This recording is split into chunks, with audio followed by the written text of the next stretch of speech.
Morning prayer. David, however, said to himself, "One of these days now I will be swept away by the hand of Saul. There is nothing better for me than to escape to the land of the Philistines.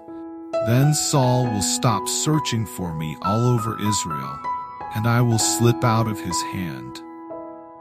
David's thought at this time was based on a false assumption. He had no reason to believe that God's anointing through Samuel was intended to be without fulfillment or meaning.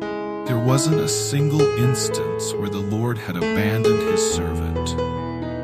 David had been in perilous situations many times, but in each case God had intervened and delivered him. His trials had taken many forms, but in every situation, the one who allowed the trial had also provided a way out. David couldn't point to any event in his life and say, "Here is proof that God will forsake me," because the entirety of his life up to that point showed the opposite. He should have reasoned from his past experiences of God's faithfulness that God would continue to be his protector. Don't we often doubt God's help in the same way? Isn't our mistrust completely unwarranted? Have we ever had a reason to question our Father's goodness?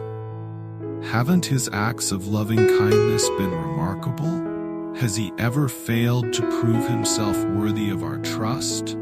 No, never. God has never abandoned us. We've had dark nights, but his star of love has always shone through the darkness. We've been through fierce battles, but he has always held his shield over us. We've endured many trials, but they've never harmed us. They've only worked for our good. The conclusion from our past is that he who has delivered us from 6 troubles will not leave us in the 7th.